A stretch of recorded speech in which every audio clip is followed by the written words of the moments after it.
Atenção! Começa agora uma teleaula de matemática do ensino fundamental. Você vai assistir a teleaula de número 77. Bons estudos!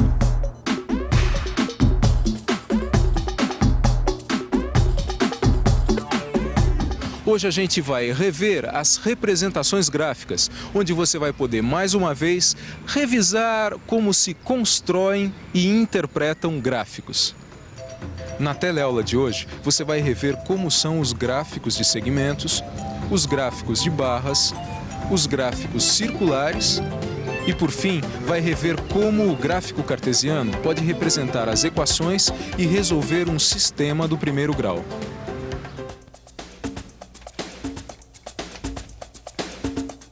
Bom dia, caros ouvintes da Rádio A rádio líder de audiência do seu dial.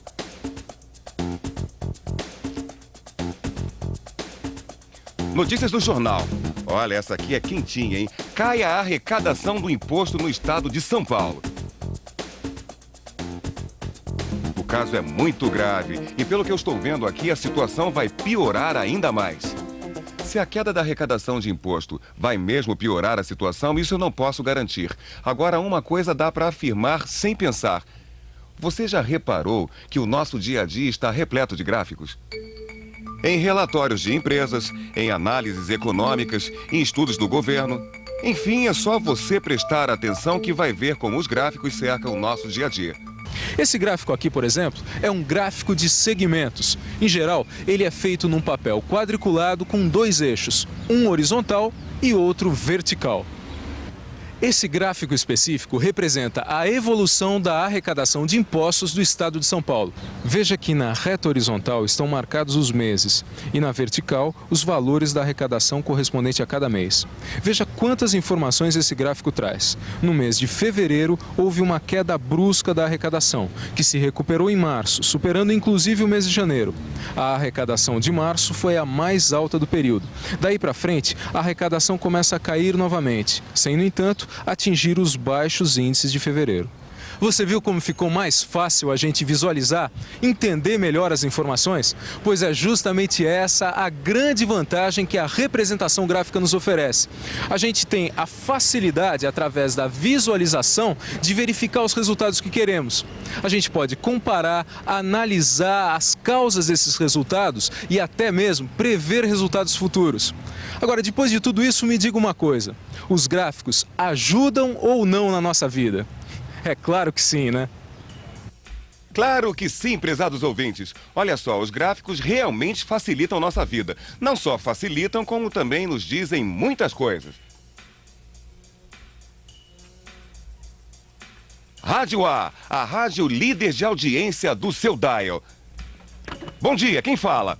Oi, aqui é a Penélope, tudo bom? Oi, Penélope, deve ser a Penélope charmosa, não é? Eu estou brincando com você, Penélope. O que você manda? É o seguinte, vocês vivem falando que a rádio de vocês é líder de audiência. Mas outro dia eu estava ouvindo a Rádio B e eles também estão falando a mesma coisa. Olha, Penélope, falar qualquer pessoa pode, não é mesmo? Mesmo porque isso é garantido pela Constituição. Mas você tem como provar que a sua rádio é mesmo líder de audiência? Penélope, eu estou aqui com uma pesquisa que acabou de sair do forno, está quentinha. E quem fez essa pesquisa foi o Ibope. Os dados que ela apresenta, Penélope, não deixam dúvidas. A Rádio A é líder de audiência de segunda a segunda. Um beijo, Penélope. Tchau, tchau. Esse gráfico que você está vendo, que nos fala sobre a audiência de duas rádios, é um gráfico de barras. Assim como o gráfico de segmentos que nós vimos anteriormente, o gráfico de barras também serve para representar comparações entre elementos semelhantes. Observe que esse gráfico reproduz os resultados de uma pesquisa sobre a média de ouvintes por minuto de duas estações de rádio, a A e a B. A construção desse tipo de gráfico é muito semelhante com a que a gente já viu. Observe, ele também tem dois eixos. Aqui no horizontal estão marcados os dias em que a pesquisa foi feita. E no eixo vertical, os números dos ouvintes das duas estações por minuto, que, como você pode ver, nos mostra que a Rádio A tem, de fato, mais ouvintes que a Rádio B.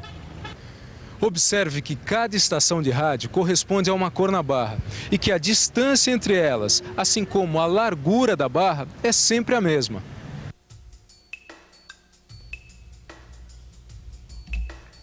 Em São Paulo, 9 horas e 30 minutos. É hora de notícia.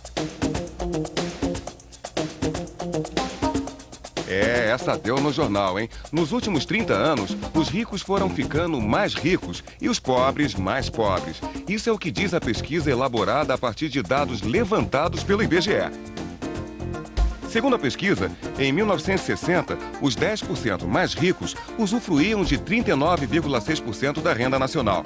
E os 60% da população mais pobre ficavam com 37% dessa renda. Já em 1990, os 10% mais ricos abocanhavam 51,5% da renda nacional, enquanto os 60% mais pobres ficaram com apenas 32,3% da renda.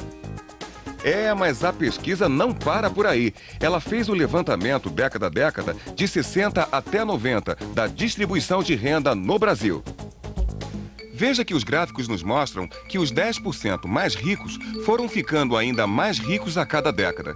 Em 60, eles tinham 39,6% da renda. Já em 70, 46,7%. 10 anos depois, em 80, eles já usufruíam de 50,9% da renda. E em 90, ficaram com 51,5% da renda nacional. Já com os 60% mais pobres, ocorreu o movimento inverso. Veja como eles foram ficando ainda mais pobres no mesmo período.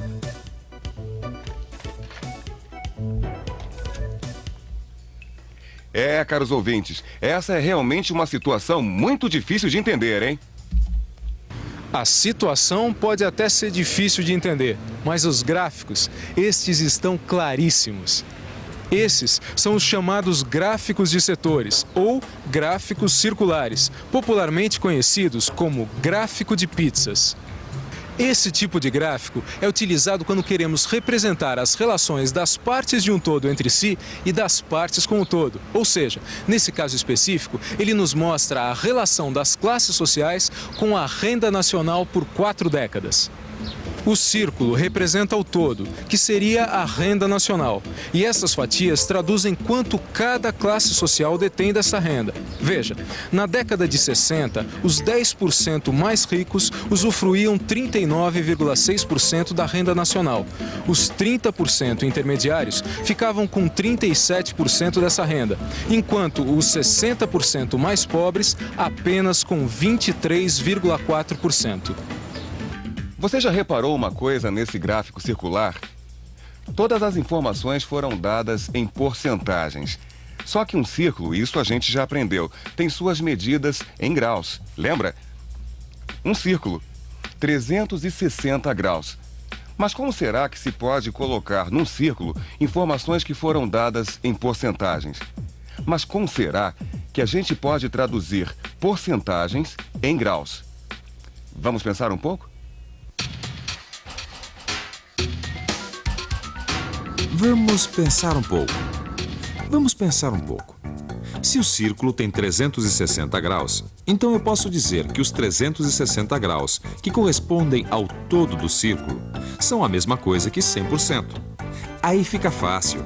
Se eu sei que na década de 60, os 10% mais ricos detêm 39,6% da renda nacional, eu posso concluir que eles vão ocupar no círculo 39,6% dos 360 graus, que são 142,5 graus. Já a classe intermediária usufrui de 23,4% da renda. E 23,4% de 360 graus são 84,2 graus. Que é o mesmo raciocínio que eu uso para representar no círculo a fatia da renda nacional que cabe aos mais pobres. Ou seja, 37% de 360 graus dá 133,2 graus. Como você está percebendo, os gráficos são muito úteis para resolver e interpretar problemas. Um dos exemplos mais claros disso está na resolução de problemas que a gente pode solucionar através de um sistema de equações do primeiro grau. Isso, você deve se lembrar, a gente já viu na nossa teleaula 68. Quando a gente aprendeu como se representam num gráfico cartesiano as equações que formam um sistema, assim como sua solução.